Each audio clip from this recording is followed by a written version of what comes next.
My name is Casey Harris, and this is the fourth video in my series on beginner acoustic guitar. Today we are going to talk about chords. How do we build chords? What are they?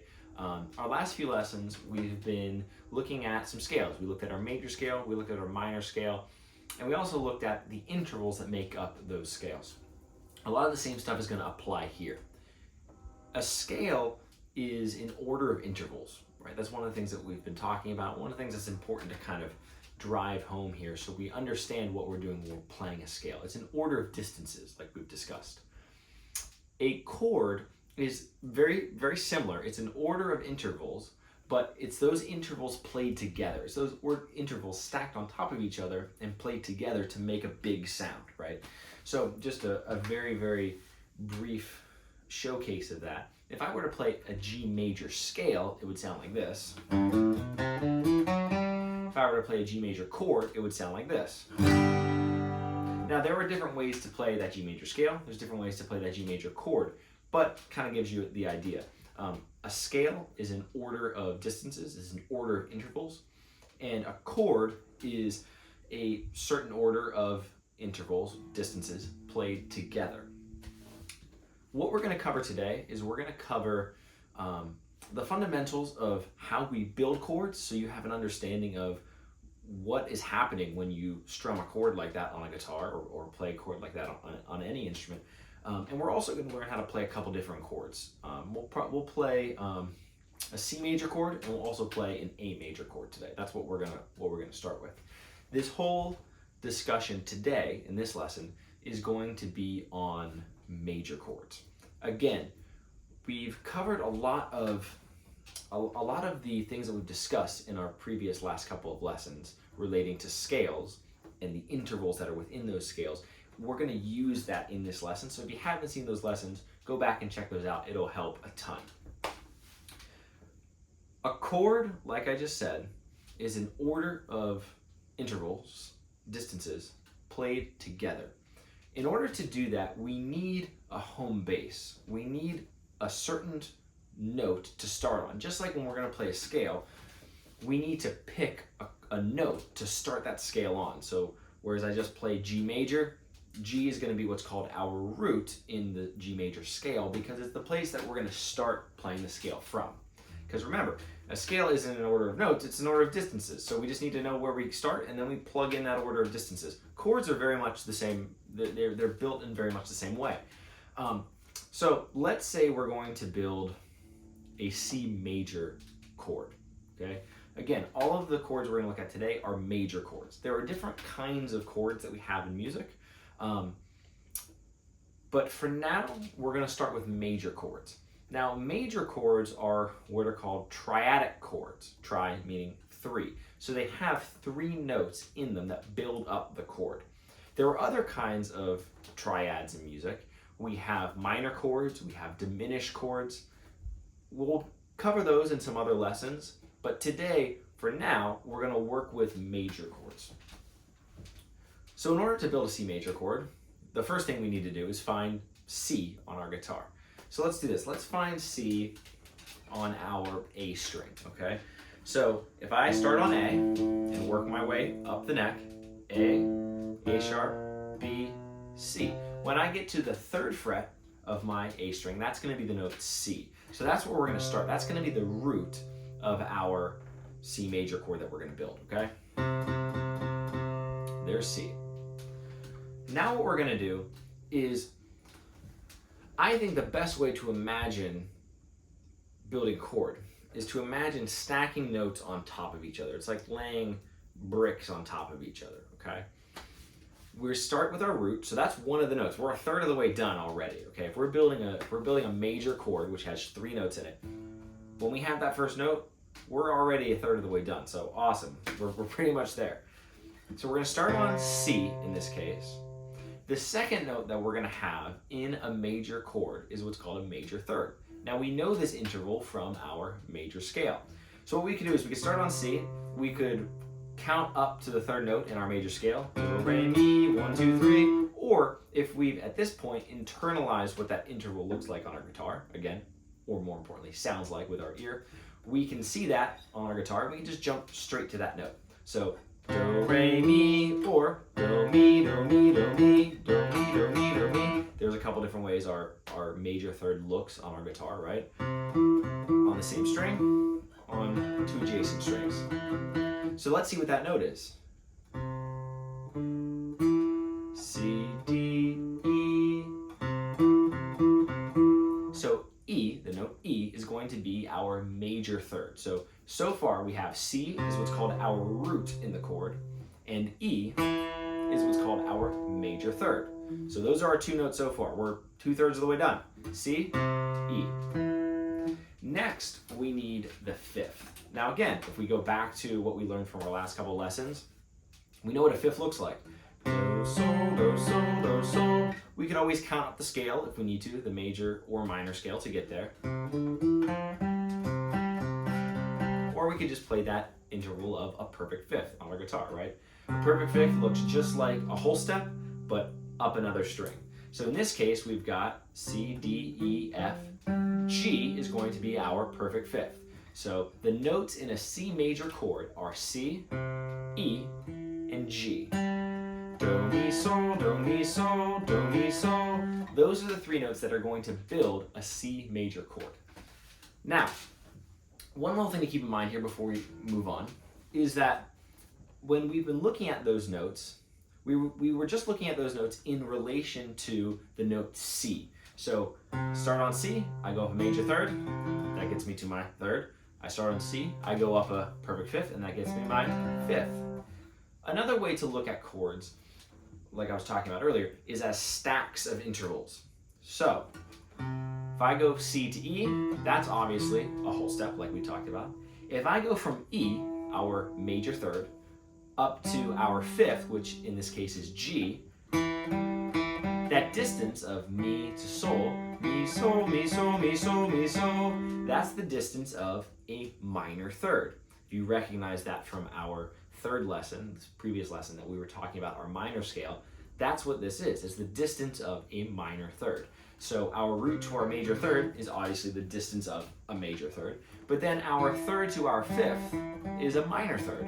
So another way that we can think about chords, and this is especially useful when chords start to get more complicated, when we start to throw more notes on top of them, is not just to think of the notes in that chord in relationship to the root, but to think of them in relationship to each other, to think of them as stacks of thirds. That's a really, really useful way to imagine the way that chords are built in music. It's a little bit easier to think about that when we are looking at, say, a piano and building chords on a piano. Because again, piano is awesome because everything's laid out flat in front of us. Whereas guitar, there's a little bit more mental gymnastics that has to happen in order for us to figure out exactly what's going on in that regard. So, to build a C major chord, we have C is our root, E is our major third, and G is our fifth. Do, mi, sol, do, mi, sol. So now, how do we play a C major chord on the guitar? Because if we're playing the notes C, E, and G on our guitar, we're playing a C major chord. If I just look over at this piano for just a second here, if I play C, E, and G on this and play them all together, there's a C major chord. Easy enough. On a guitar, we have different ways, we have different shapes that we can play that allow us to play really, really beautiful open chords on a guitar. So open chords, or I call them cowboy chords a lot of times, these are the shapes that guitar is really, it's made to produce. That's why these chords, these open chords, sound so great on the guitar.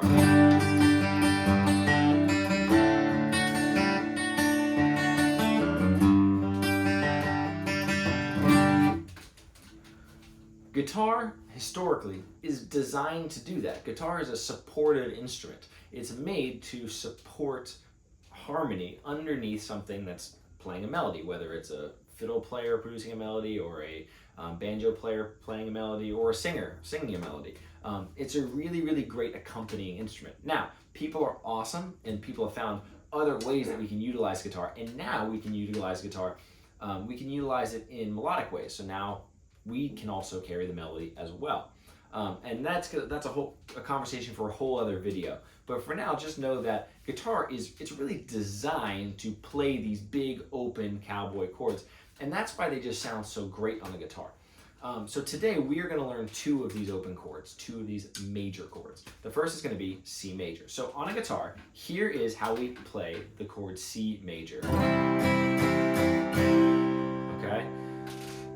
What we're going to do is we're going to go through each one of these 6 strings that I'm playing on my guitar, and we're going to see how all this chord is those 3 notes, C, E, and G, jumbled up into a different order, okay? The way I play this chord is I'm going to take my 3rd finger, my ring finger, and I'm going to put it on the 3rd fret of my A string. So we're going to skip our E string. We're going to play that open E string. Now what we're going to do is we're going to take our 2nd finger and we're going to put it on the 2nd fret of the D string. So right now we've got our 3rd finger on the 3rd fret of the A and our 2nd finger on the 2nd fret of the D string. And lastly, we're going to take our 1st finger, our index finger, and we're going to put it on the 1st fret of the B string. So we're going to skip our G string and we're going to put it on the 1st fret of the B. And then we're also going to play our open high E string. So both of these E strings are going to be open as well as our open G string. What that gives us is this chord. It's a really beautiful sounding version of C major. So let's look at how this, let's see what the jumbled order of these 3 notes is that's producing that C major chord on the guitar. So we've got our open E string, so that's obviously the note E. That's our major 3rd, right? C, E, and G, root, major 3rd, 5th. So there's our open E string. Then I'm going to play this 3rd fret of my A string. That's the note C, so there's our root. I've got the 2nd fret of my D string, D, D sharp, E. There's another 3rd, so I've got 3rd, root, 3rd. I've got my open G string, that's my 5th. I've got the 1st fret of my B string, there's the note C again, that's our root.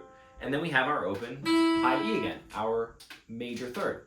So that means our notes in this shape of C major are as follows: E, C, E, G, C, E. What that would be in terms of the notes within the chord, the intervals within the chord, would be 3rd, root, 3rd, 5th, root, 3rd. Okay, that's C major. Let's look at one other major chord shape that we can play here. We're going to look at A major. So first of all, we have to do the same thing that we just did with C major, is we need to figure out what the notes are that build an A major chord. So let's find A on our guitar. Instead of playing our open A string, let's play A on the 5th fret of our E string. So E, F, F sharp, G, G sharp, A. So there's our root. Again, we're 1/3 of the way done. Congrats. Next, we need a major 3rd. So we can either count up to that using our major scale. Do, re, mi, 1, 2, 3, 1, 2, 3. Or if we just know what that shape looks like, we can use that. So that is going to be A, B, C sharp. So A is our root, and C sharp, do, mi, do, mi, do, mi. C sharp is our major 3rd. Lastly, we need our 5th. Again, we can either count up using that scale that we know, or if we know how to just play the interval, we can use that. Do, re, mi, fa, sol, do, sol, do, sol. That note is A, B, C sharp, D, E. So the 3 notes that build an A major chord are A, C sharp, and E. Do, mi, sol, do, mi, sol. Now here's how we're going to play an open A major chord. So what I'm doing here is I'm using the 2nd finger and putting that on the 2nd fret of the D string. We're skipping our E and our A string. Those are both going to be played open. Then I've got my 3rd finger, my ring finger, on the 2nd fret of the G string. And then lastly, I've got my pinky finger on the 2nd fret of the B string. Okay, so that's the 2nd fret of the D, G, and B. There's different ways that we can finger this chord. We could use our first 3 fingers if we want, 1st finger, 2nd finger, 3rd finger. Or we could use our, like I just played there, 2nd, 3rd, and 4th finger. Or if we want to be lazy, we could just use 1 finger, right, and just not play our high E string. Whatever works for you. Different finger positions have pros and cons that come along with them, okay?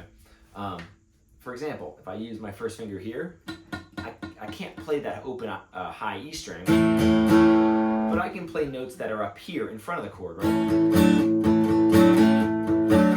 So, like anything in life, there are trade-offs that come with the different finger positions that we're going to use. Any one of those works. If I go through the notes that build up that chord, we've got our open E string.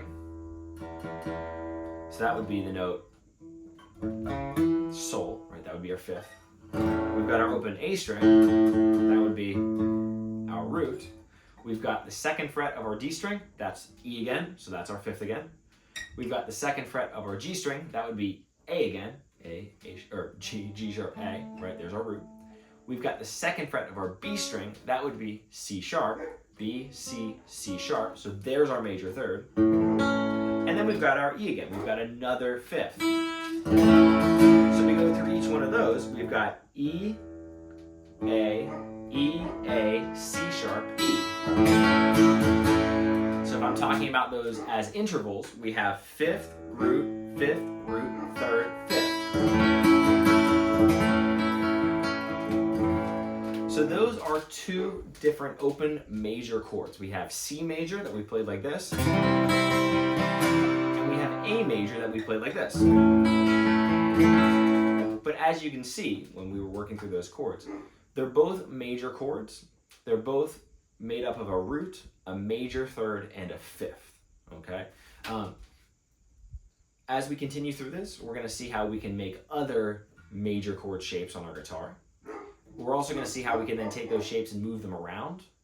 And then we'll look at some other different kinds of chords, like minor chords, diminished chords, and we'll also look at how we can stack even more notes on top of a major chord to make bigger chords, okay? So, I hope this lesson was useful, and I will see you in the next one. Thanks for watching.